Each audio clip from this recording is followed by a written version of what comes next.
Coming up next on the Jeff Crilley Show, you're going to meet the managing director of Plaid for Women. They have been empowering women in Dallas-Fort Worth for almost 20 years. Their incredible story just ahead.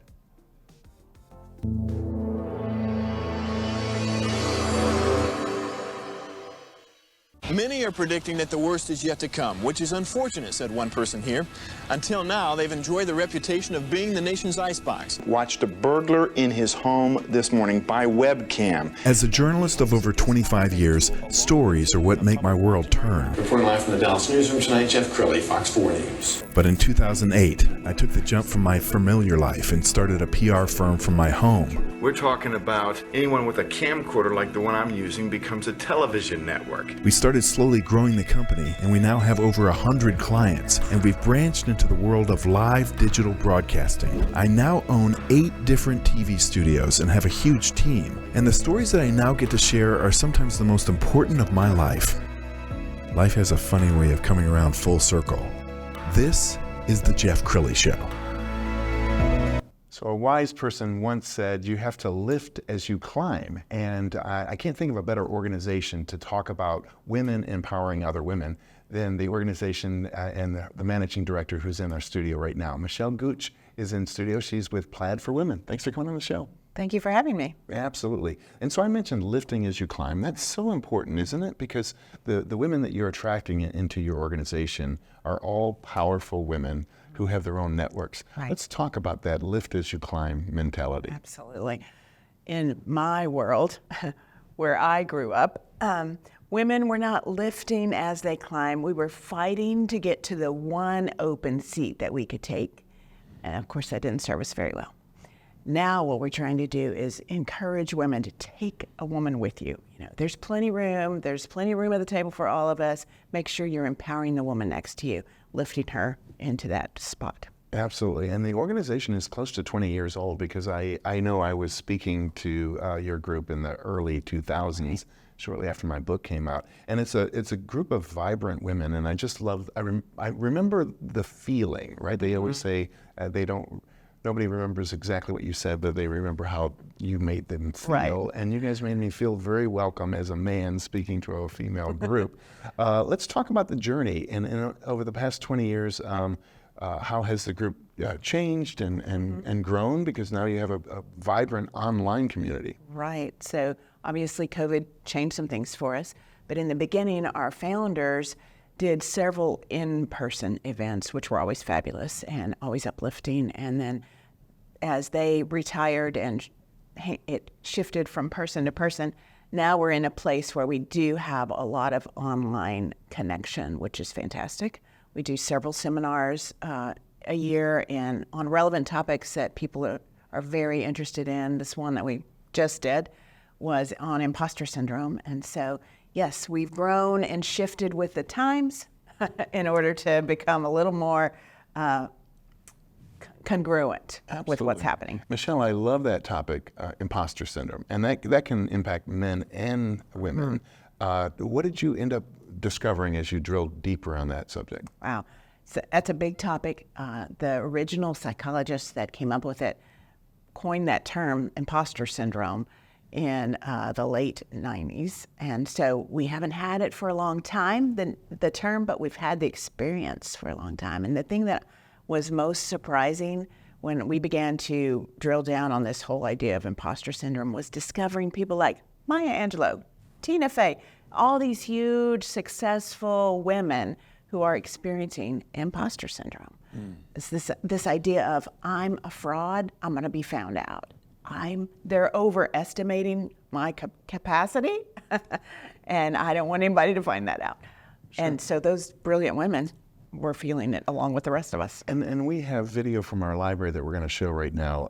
What is the anecdote or the what's the solution? If you're feeling Yes. Imposter syndrome, how do you get over it? Well, the good news is you're not alone. So remember that first. But also it's a lot of managing your thoughts. Mm-hmm. So it's a lot about making sure you're aware of what you're thinking and then adjust those thoughts so that they are helpful to you, not sabotaging you, which is so much of what happens in all of our minds. We start down this road and we create these thoughts that are, well, I'm going to put it like this. Your brain believes what you tell it. And so when you're telling it that you can't do it, you don't measure up, you're not enough, whatever those words are, then it begins to believe that and takes you there. You were telling me one of your favorite success stories. Will you share that with Yes. my audience? Yes. So in our Plaid for Women host monthly luncheons where we have these collaboration circles. And the point is to learn from each other. So whatever the topic is for the day, we get the wisdom and nuggets from the women at the table. And every time women walk away saying, I feel valued and I feel like I belong, and nobody judged me. So there's this one woman that showed up, could barely speak to the women at her table. It was just very uncomfortable for her. She was very anxious in that kind of setting. And over time, with that kind of acceptance, that kind of empowerment, over time she began to relax and speak to her table with ease. And then she began able to stand up and speak to the whole room until finally she became someone who was speaking in public to crowds. And then she started her own networking business. Wow. So incredible. Yeah, and I want to talk about Gen Z because, notoriously or famously, they're called the texting generation instead of the talking generation. Why don't you speak to the 20-something who really is starting out in business and the people skills, the soft skills that she would learn if she started to come to your events? Right. First of all, I'll back up even farther. The connection a 20-something will get with the professional women that are in the room is priceless. Just the fact that you'll have women that are ahead of you in the whole scheme of things and will pull you along, but also introduce you to the people you need to meet. And then they're very straightforward. When you sit at the table with them and say, hey, I'm wondering about this, they're not going to fill you full of fluff. They're going to tell you truth. And that is huge for 20-somethings. They can learn so much by being in the table. But what's beautiful, too, is the women at the table, 40, 50, even 70-year-old women, will love hearing and learning from 20-something. This particular group of ladies are very progressive in that they understand everyone in the room has something to teach them. Sure. So I love that. Let's talk a little bit about the pandemic because that did a number on everybody, but it's been especially tough on women, especially women with small children at home. Tell us about the journey through the pandemic and what you're seeing coming out of it. So you've probably seen all the numbers of women who have left the workforce during the pandemic because of childcare issues, and so we lost a lot of ground there, and that need. Certainly understand women needed to go home and take care of their family.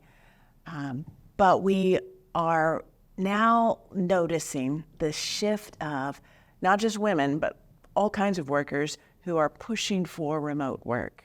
You've seen that a lot. And so we are seeing where women have found a balance. Well, let me not use that word balance. They have found a way to integrate.